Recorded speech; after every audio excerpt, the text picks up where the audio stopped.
who had an option to answer the calling or, well, he had to be convinced, right? So I said I didn't want to choose the whale over the work that needs to be done. Now, I'm of a generation when there were always several questions that were before us. And we would start our meetings, and I know some of you remember this, what time is it? And the refrain would be nation time. The world is changing hands. I won't go through the whole thing. And then we would also answer another question, you know, going back to some of those labor songs. What side are you on? Right? Challenging people to try to understand that you can't sit on the fence. Because we will also say to folks, you're either part of the problem or you're part of the solution. Well, I'm here tonight because I made a choice. I want to be part of the solution. And I am reminded because the book tells us that we all have gifts. We all have a calling. And in our life, we're either here to fulfill it or to betray it. Well, I'm trying to fulfill mine. Yes, sir. And in fulfilling it, I know what I bring to the table.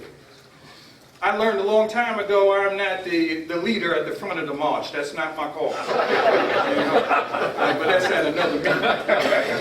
But I know where my strength is, right? I'm a worker bee. I roll up my sleeves and do the things that need to be done. And the field that I work in is in historical analysis and the law.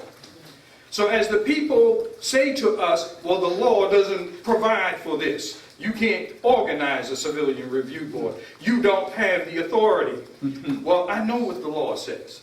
And I can go to those places, whether it's the preamble of the United States Constitution, whether it's digging back to the Declaration of Independence, whether it's doing the Fourth Amendment analysis, whether it's talking about creating organizations legally in the community that can give the oversight. See, we need to remind people the documents of our government said that there should be checks and balances. We didn't make this up.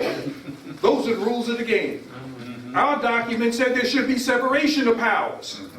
We didn't make this up. That's already been established historically.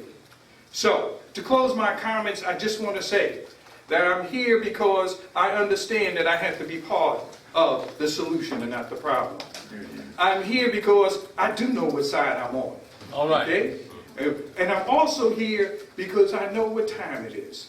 And it's time for us to make it clear and give balance, not only in the law, but in the spirit of citizenship that makes us all Americans, right? To help lift up, and I agree with everything that's said here, to understand and underscore that we are one community. We're one community, right? And so this effort here, I believe, is all to help us become part of one community. And just one last comment.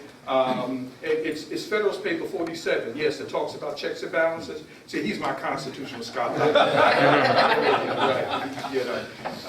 But not only do the founding documents, but the people who founded and established it had these conversations about how this democracy is supposed to operate.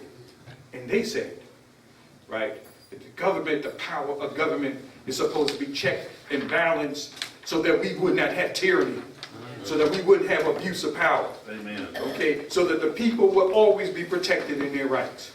And so that's why I'm here. Thank you. Amen.